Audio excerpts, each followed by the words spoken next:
January 1943, Southern England. Night presses against the windows of an operations room crowded with maps, pins, and penciled annotations layered over years of war. The air is heavy with damp wool and cigarette smoke. British officers stand where they have stood since 1939, tracing sea lanes and coastlines they know by memory, calculating risks that once decided survival. But the room sounds different now. Outside, engines move through the darkness without pause. Convoys unload steadily. New airfields stretch across farmland, their runways longer than anything Britain built before the war. Trucks queue in lines that do not thin by morning, carrying fuel, vehicles, and crates marked in unfamiliar systems of measurement. American voices fill the background, confident, numerous, unmissable. For the first time since 1940, scarcity is no longer the dominant calculation. Losses still matter. Danger remains constant. But behind every update lies something new. Depth, replacement, continuity. British commanders begin to understand that the war is no longer balanced on endurance alone. It is being reshaped by scale, by an ally whose power arrives not in dramatic moments, but in an unbroken industrial flow that quietly changes what victory can look like and how it will have to be fought. By the time American support began to take visible shape in Britain, British commanders had already been fighting for more than 3 years. They were not planning from confidence, but from experience earned under pressure. Survival since 1940 had depended on constant calculation: what could be spared, what could not, and what risks could never be taken twice. Britain's war had been defined by limits. Manpower was finite. Shipping was perpetually threatened. Industrial output, though impressive, could not fully support a global war across Europe, the Mediterranean, Africa, and Asia at the same time. Every decision required trade-offs. Reinforcing one theater weakened another. Losses could not simply be replaced. They had to be absorbed. The Army carried this burden most heavily. After Dunkirk, it rebuilt under the knowledge that another collapse on the continent would be catastrophic. Training emphasized caution and preparation. British commanders understood that they could not gamble with formations they could not afford to lose. Even successful operations were planned with an eye toward sustainability rather than spectacle. At sea, the Royal Navy held the lifeline, but just barely. German U-boats did not need to destroy Britain's fleet. They only needed to make survival expensive enough to slow everything else. In the air, Bomber Command expanded under mounting losses, forcing commanders to weigh pressure on Germany against the steady drain of trained crews and aircraft.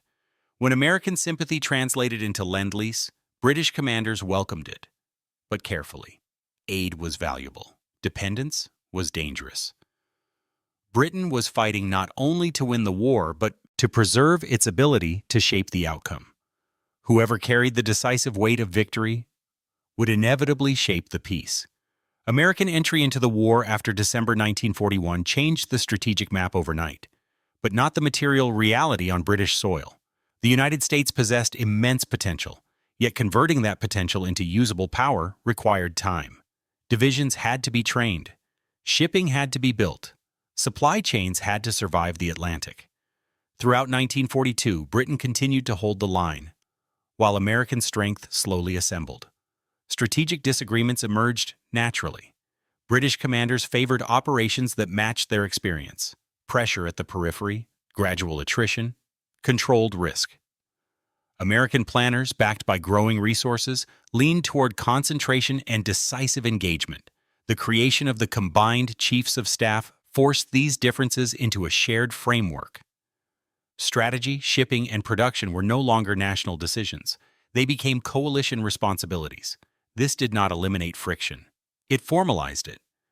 As American industry reached full output, British calculations changed in practical ways. Fuel shortages eased.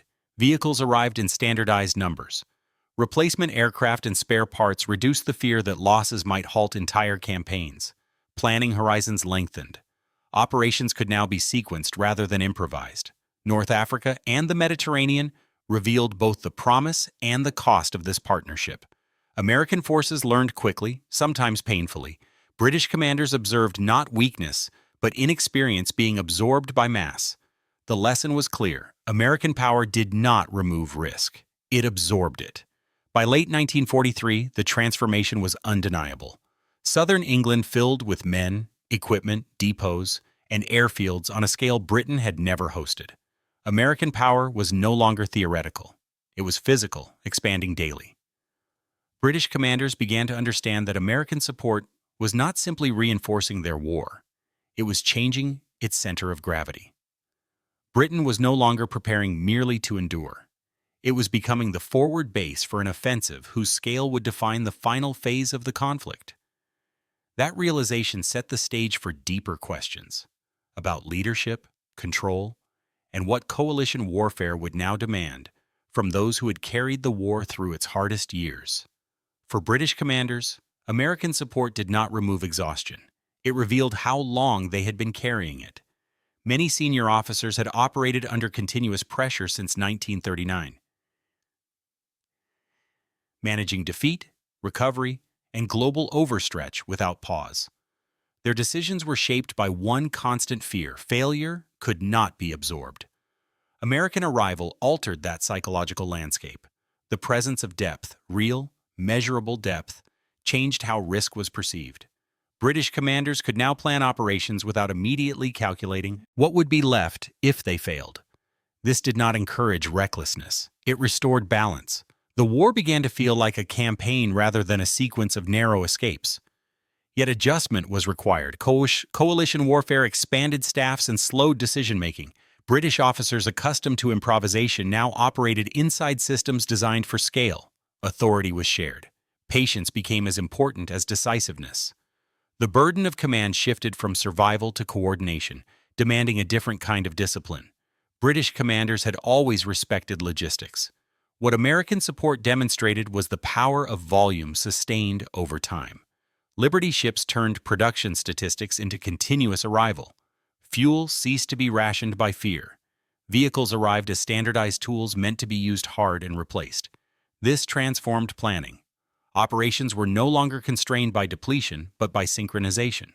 Losses could be anticipated without halting momentum. Logistics stopped being a brake and became a weapon, enabling a rhythm of warfare that favored endurance over brilliance. British air leaders had already committed to strategic bombing, accepting heavy losses to maintain pressure on Germany. American daylight bombing added persistence and scale. Aircraft production and crew replacement rates changed the character of the air war. British commanders recognized that air power was no longer about isolated raids or symbolic impact. It was about cumulative degradation, sustained long enough to break systems rather than morale alone. The sky became a domain where American capacity reinforced British intent, further confirming that the war's decisive phase would be fought through continuity, not singular moments. These advantages sharpened rather than ended debate. As American power grew, questions of leadership, priority, and control became unavoidable, forcing British commanders to confront how authority would function in a war now driven by coalition scale. As American strength accumulated, British commanders confronted a change more difficult than any material adjustment. Authority was now shared. Strategy was no longer shaped within a single national chain of command. Decisions emerged from negotiation, compromise, and coalition discipline. British leaders remained cautious about premature continental commitment. Experience had taught them how costly failure could be when reserves were limited. American commanders, supported by expanding resources, pressed for momentum. Delay, to them, carried its own dangers. This tension did not signal mistrust. It reflected different wartime educations, one forged in survival, the other in mobilization. Through constant negotiation, British commanders realized that once American power reached full stride, the pace of the war would increasingly reflect American capacity to sustain it. Influence would come not from control, but from credibility within the coalition system. The buildup in Britain was impossible to hide. German reconnaissance detected expanding airfields, crowded ports, and shipping patterns that suggested preparation, not diversion. British commanders understood that secrecy had limits once mass reached a certain scale. What mattered was not concealment of intent, but inevitability. The enemy did not need details to grasp direction. American support amplified Britain's geography, turning the island from a besieged refuge into an unmistakable forward base. German resources were forced into defensive preparation, stretching already strained systems. Accepting American support required an internal reckoning. Britain had carried the war alone in its darkest years. Now victory would be shared and shaped by a partner whose weight was undeniable. For some commanders, this required recalibration of pride. Yet the conclusion was clear. American support did not diminish Britain's role.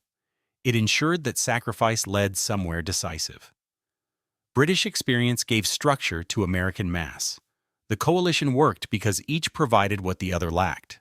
By late 1943, British commanders were no longer debating whether American support would define the war's outcome.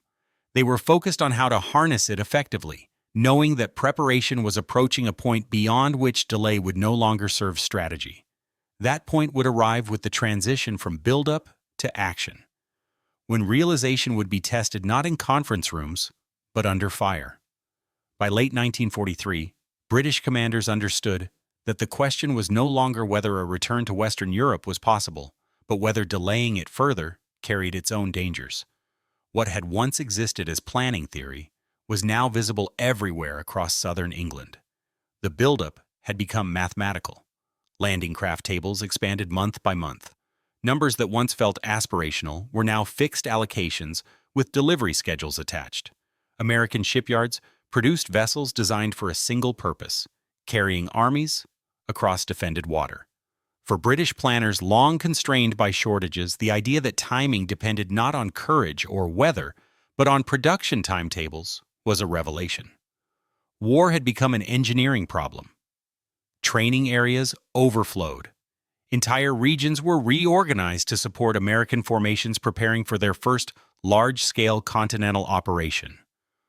Roads were reinforced, rail networks rewritten. British logistics officers no longer measured success by avoiding collapse, but by maintaining uninterrupted flow. The appointment of General Dwight D. Eisenhower as Supreme Commander confirmed what British commanders already sensed. Authority now rested on coalition mandate rather than national seniority. The Western War was no longer being shaped as a British operation with American reinforcement.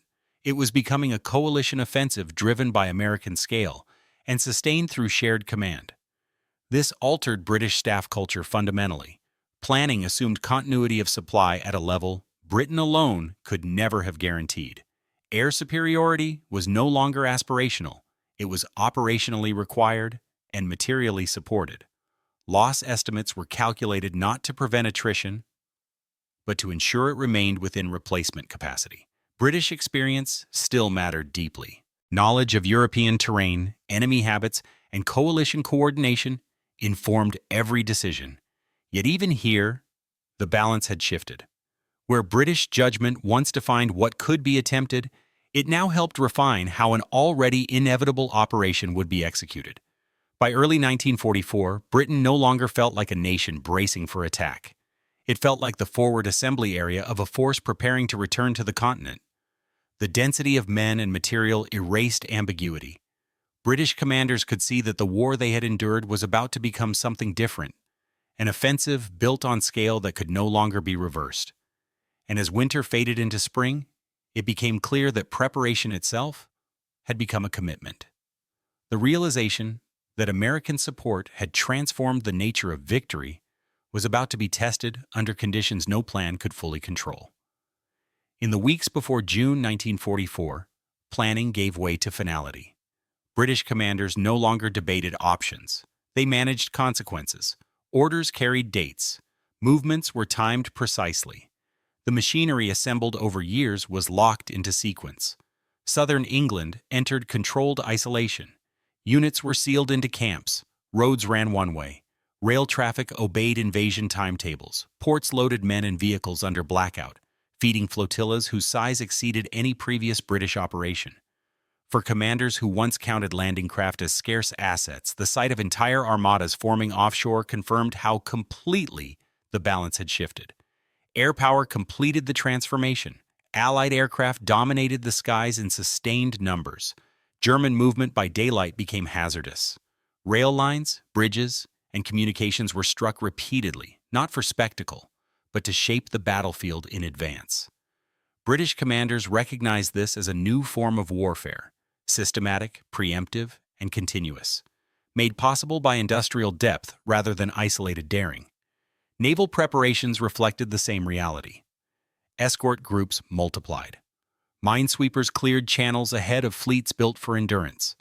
The Royal Navy operated within a maritime system reinforced by American hulls, fuel, and logistics. Sea control was no longer precarious, it was assumed. When the invasion began, British commanders observed something unprecedented in their wartime experience: momentum that did not depend on immediate perfection. Landings could be disrupted, units could be delayed, losses could be absorbed without halting the operation. The system continued to function because it had been built with redundancy. This realization unfolded in real time. Headquarters tracked not just advances but throughput. Vehicles landed, fuel delivered, equipment replaced. Victory was no longer a single line on a map. It was a flow rate. At that moment, American support ceased to be an external factor. It became the environment in which the war was now fought. British commanders understood that their role had fully evolved, from guardians of survival to partners in an offensive, sustained by depth beyond their own national capacity. As the bridgehead expanded and the campaign moved inland, attention shifted from whether the operation would hold to what its success would mean for the remainder of the war, and for Britain's place within a coalition now driving events toward an irreversible conclusion. In the weeks following the landings, British commanders assessed success through continuity rather than drama.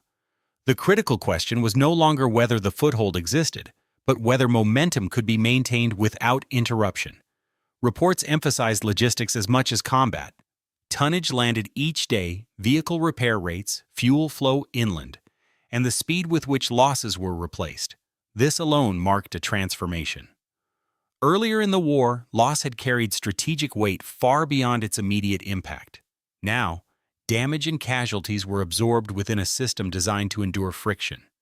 Equipment destroyed in combat was recorded, replaced, and accounted for without halting operations. For British commanders accustomed to scarcity, this altered the emotional texture of command.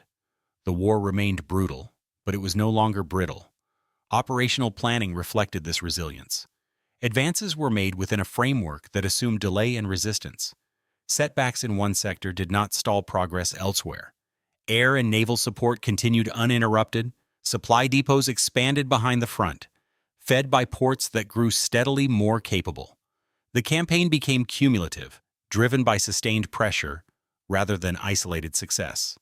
Coalition command matured under these conditions.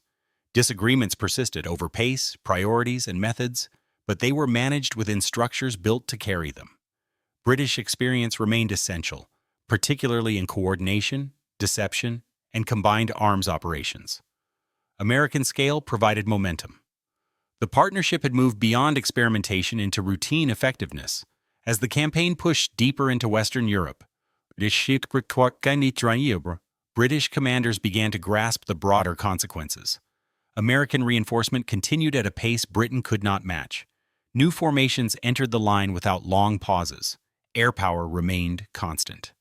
The center of material gravity rested increasingly with the United States, shaping decisions about timing and scale. This realization was not accompanied by resentment, but by clarity. Britain's influence now flowed from credibility within the coalition, rather than from dominance. Victory was being achieved through integration of production, planning, and command on a scale that defined a new model of warfare. By the time Germany's defeat came into view, British commanders understood that American support had done more than ensure military success. It had redefined how power was exercised, how wars were sustained, and how Britain's role would be understood in the world that followed. That understanding carried forward into a final reflection, quiet, sober, and deeply consequential. When British commanders reflected on the moment American support truly arrived, they did not recall a single order or announcement. They remembered a shift in weight, in rhythm, in what could be planned without fear of collapse. Britain's war had been one of margins. Survival depended on careful choice, constant conservation, and an acceptance of limits that could not be ignored. American support did not erase that experience. It absorbed it. The habits forged in endurance became the foundation for a different kind of war, one defined by continuity rather than crisis. What British commanders realized, often quietly, was that modern victory no longer belonged to nations fighting alone. It belonged to coalitions able to integrate experience, scale, and purpose into a sustained whole. American industry provided depth. British experience provided structure. Together, they transformed warfare from a sequence of desperate tests into a campaign that could be carried forward until resistance collapsed. This realization carried consequence. Britain emerged victorious, but altered. Influence would now rest less on primacy and more on partnership. Power would be measured not only by reach or tradition, but by the ability to sustain systems that spanned oceans, armies, and time. There was no bitterness in this understanding, only clarity. Britain had given everything it could give, and more than it could give alone. American support did not overshadow that sacrifice. It ensured that it led to a conclusion worthy of its cost. In the end, what British commanders realized was not simply that help had arrived. They realized that war itself had changed. Victory would now belong to those who could endure, integrate, and sustain, not just courage, but capacity. And that lesson, learned quietly behind the front, would shape the world long after the fighting ended.